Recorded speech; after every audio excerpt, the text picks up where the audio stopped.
हमारे इस पूरे शरीर का आधार यानी कि जो बेस है उनमें से एक चीज है ब्लड यानी कि रक्त। ऐसे तो बहुत सी चीजें हैं जिस पे शरीर निर्भर करता है, हड्डियां हैं, मांस है, लेकिन जो रक्त है इसमें एक बहुत ही महत्वपूर्ण रोल निभाता है। हमारे पूरे शरीर में जो अलग अलग चीजों की सप्लाई है वो ब्लड के थ्रू ही होती है, चाहे वो ऑक्सीजन हो या मिनरल्स हो।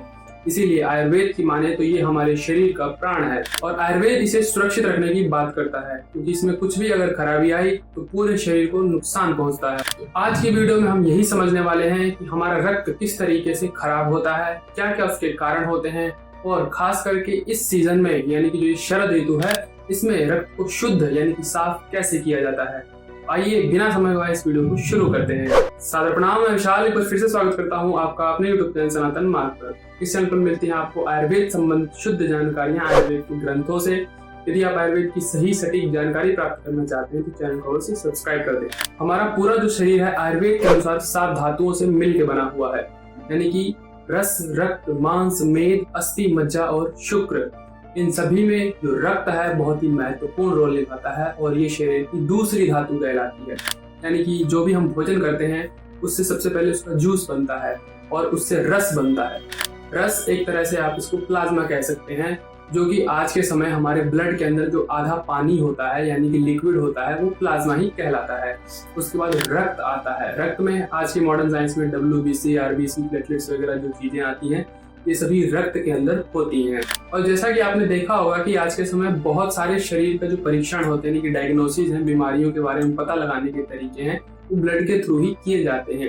यानी कि खून से पता लग जाता है कि आपको किस तरह की समस्या आपके शरीर में उत्पन्न हो रही है। हमारे शरीर में रक्त से जुड़ी हुई बहुत सी बीमारियां होती हैं, जैसे कि चर्म रोग इत्यादि, स्किन के डिसऑर्डर होते हैं, इन्फेक्शंस होते हैं ब्लड के, या कहें कि ब्लड प्रेशर, हाइपरटेंशन जिसको कहा जाता है, हृदय रोग होते हैं, डायबिटीज जैसी समस्या ब्लड ग्लूकोज लेवल से जुड़ी हुई होती है।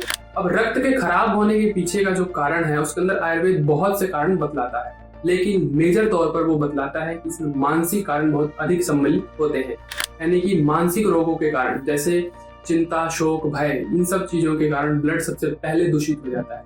चाहे आप भोजन अच्छा कर रहे हो, आपकी दिनचर्या अच्छी हो, लेकिन अगर आपको मानसिक समस्या हो, किसी बात की चिंता हो, किसी बात का भय हो यानी कि डर हो, या आपको क्रोध आता हो, इस कारण से आपका रक्त सबसे पहले दूषित हो जाएगा, चाहे आपका खान पान बहुत ही अच्छा हो। और हमारे सोसाइटी में एक जनरल वे में कहावत भी है कि जब हम किसी पर क्रोध या गुस्सा करते हैं तो एक जनरल सी कहावत कही जाती है कि भाई क्यों अपना खून जला रहा है। यहाँ खून का जलने से मतलब है खून दूषित हो रहा है। और उसके बाद फिर आहार के कारण बतलाए गए, यानी कि हम जो भोजन करते हैं उसके अंदर जो खराबियां होती हैं, जैसे विरुद्ध आहार। विरुद्ध आहार यानी कि 2 ऐसे फूड कॉम्बिनेशन जो कि हमारे शरीर के लिए अच्छे नहीं होते हैं, शरीर में दोषों को बढ़ा देते हैं। तो विरुद्ध आहार से भी हमारा रक्त खराब होता है। और फिर आगे आयुर्वेद ऐसा कहता है कि जो लोग विशेषकर 3 स्वाद बहुत ज्यादा मात्रा में खाते हैं उनका रक्त खराब हो जाता है। जैसे जो लोग तीखा बहुत ज्यादा मात्रा में खाते हैं उनका खून खराब होता है, जो लोग खट्टा बहुत अधिक मात्रा में खाते हैं उनका भी रक्त खराब होता है, और साथ ही साथ जो लोग नमक यानी कि अलग अलग चीजों पर, सलाद पर, सब्जी पर ऊपर से भी नमक डाल कर जो खाने की आदत होती है, इसके कारण से रक्त खराब होता है। विशेषकर तीखा, खट्टा और नमक ये रक्त को इसलिए खराब करते हैं क्योंकि रक्त को दूषित करने वाला जो दोष है उसमें सबसे पहला आता है पित्त। यानी कि पित्त सबसे पहले रक्त को दूषित करता है, और रक्त का जो मल माना जाता है वो पित्त को ही माना जाता है। यानी कि आपके ब्लड में जब पित्त बहुत अधिक मात्रा में हो जाएगा तो सबसे पहले वो रक्त को खराब कर देगा, उसको दूषित कर देगा। और जो तीखा स्वाद है, तीखा खाने से आपके शरीर में पित्त बढ़ता है, खट्टा खाने से आपके शरीर में पित्त बढ़ता है, और लवण यानी कि जो नमक रस है वो सबसे उष्ण यानी कि गर्म माना जाता है। तो आपके ब्लड में ये जो पित्त को बढ़ाएगा तो उससे आपके ब्लड में हीट बढ़ जाएगा।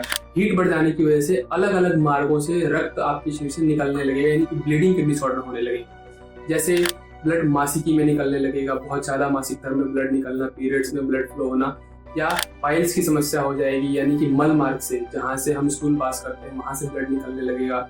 पेट वेट में अल्सर हो जाएंगे, इस तरह की समस्या हो जाएगी, या नाक से ब्लीडिंग होने लगेगी, शरीर से खुजाने के बाद खाज खुजली के अंदर ब्लीडिंग होने लगेगी। तो इस तरह से ब्लीडिंग के डिसऑर्डर हो जाते हैं। फिर विशेषकर रक्त को खराब करने में एक और चीज आती है, वो है मद, यानी बहुत अधिक मात्रा में मदिरा, शराब, अल्कोहल ऐसी चीजों का सेवन करना। क्योंकि जो अल्कोहल है विशेषकर आयुर्वेद उसको उष्ण यानी कि गर्म मानता है। तो जब ये हमारे शरीर में जाता है तो धीरे धीरे रक्त के अंदर उष्णता यानी पित्त को बढ़ाता है, तो शरीर में गर्मी बढ़ती है और फिर रक्त की बीमारियां हो जाती है। सबसे पहले जब रक्त खराब होता है उसके अंदर पित्त की वृद्धि होती है तो चर्म रोग इत्यादि उत्पन्न कर देता है। यानी कि आपके शरीर में खाज, खुजली, फोड़े, फुंसी, लाल चकत्ते होना, इस तरह की आपको समस्या होने लगेगी। तो रक्त के दूषित होने से चर्म रोग हो सकते हैं, ब्लीडिंग डिसऑर्डर हो सकते हैं, आपको हाइपरटेंशन हो सकती है, या कहें कि हृदय के रोग भी हो सकते हैं, या बहुत सारे इन्फेक्शन हो सकते हैं। इसीलिए रक्त को शुद्ध रखना हमारी जिम्मेदारी होती है यदि हम बहुत से रोगों से बचना चाहते हैं। तो ये तो बात हुई कि किस तरीके से रक्त खराब होता है, क्या क्या इसके कारण होते हैं, और खराब होने के बाद ये हमारे शरीर में कौन कौन से रोग को उत्पन्न करता है। अब बात करेंगे कि अगर ये खराब हो गया है तो इसकी चिकित्सा किस तरीके से करनी चाहिए, या इसका शुद्धिकरण, इसकी सफाई कैसे करनी चाहिए। तो रक्त को दूषित होने के बाद उसको सफाई करने के लिए आयुर्वेदिक प्रक्रिया बतलाता है, जिसको वो कहता है रक्त मोक्षण, यानी कि जो खराब रक्त है उसको शरीर से बाहर कर देना। अब उसकी पुराने जमाने में जो विधियां होती थी उसमें लीच थेरेपी होती थी, यानी कि जो जोंक चिकित्सा होती है। जोंक जो एक प्रकार का बरसाती कीड़ा होता है और उसको शरीर पर लगाया जाता है, और जहां भी उसको आप लगाएंगे तो वहां से वो खून को चूसने लगता है। उसका काम यही होता है, वो गलती से भी आपके पैर हाथ पर चिपक जाए तो खून को चूसने लगता है। तो आपके शरीर से जब वो खून चूसता है तो खराब रक्त को बाहर निकालता है। तो इस तरीके से लीच थेरेपी की जाती है। आज भी वो लीच थेरेपी चलती है, लेकिन उसके अल्टरनेट में बहुत सारी चिकित्साएं भी आ गई हैं। आजकल एक कपिंग थेरेपी चलती है, यानी कि जहाँ कहीं भी इन्फेक्टेड एरिया होता है वहां से ब्लड को निकालना होता है, तो वहां पर छोटे छोटे कट लगाए जाते हैं या बिल्कुल नीडल से पिंच किया जाता है, और फिर एक कप को वहां पर लगा करके उसमें वैक्यूम क्रिएट किया जाता है, जिससे वो ब्लड है वो उस कप में आने लगता है। इस तरीके से कपिंग थेरेपी की जाती है। कई जगह पर कट्स लगाकर भी ब्लड को ऐसे ही फ्लो करा दिया जाता है। या आप एक काम कर सकते हैं कि इस सीजन में जो ये शरद ऋतु है, सबसे बेस्ट टाइम बतलाया गया है रक्त मोक्षण की प्रक्रिया का, यानी कि आपके खून को साफ करने या शरीर से बाहर करने। इस समय आप ब्लड को डोनेट कर सकते हैं। यदि आपका ब्लड इन्फेक्टेड नहीं हुआ, अच्छा हुआ, तो वो किसी के लिए काम भी आ सकता है साफ करके। लेकिन अगर बिल्कुल ही किसी के काम का नहीं है तो आप उसे डोनेट करके फिर आप उसे ऐसे ही फ्लश कर दें, बहा दें। वो आपके लिए अच्छा रहेगा, आपके स्वास्थ्य के लिए अच्छा रहेगा। तो इस तरीके से आप खराब रक्त को अपने शरीर से बाहर कर सकते हैं, और फिर आपका शरीर अच्छे रक्त का निर्माण करेगा, नए रक्त का निर्माण करेगा, जो आपके शरीर के लिए अच्छा होगा। और जो आपको खराब रक्त के कारण होने वाली बीमारियां हो सकती थी या हो चुकी हैं, उनमें भी आपको बहुत सारा लाभ मिलेगा। ऐसे तो बढ़े हुए पित्त को शरीर से बाहर करने की जो विधि है उसमें विरेचन चिकित्सा भी आती है, लेकिन इस सीजन में सबसे बेस्ट बतलाई जाती है वो रक्त मोक्षण।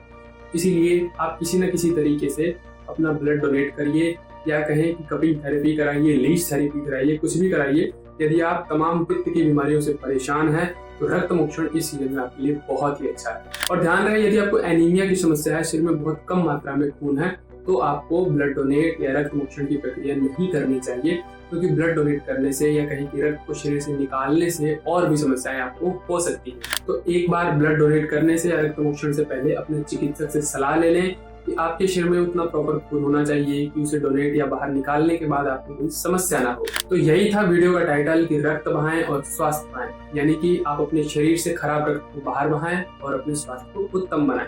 इसी प्रकार की ज्ञानवर्धक, स्वास्थ्यवर्धक जानकारियों के लिए हमारे साथ जुड़े रहें। चैनल को सब्सक्राइब करके बेल आइकन का बटन दबा दें ताकि आने वाले नोटिफिकेशन आपके पास समय पर मिल जाए। आज के लिए विदा लेते हैं, सादर प्रणाम।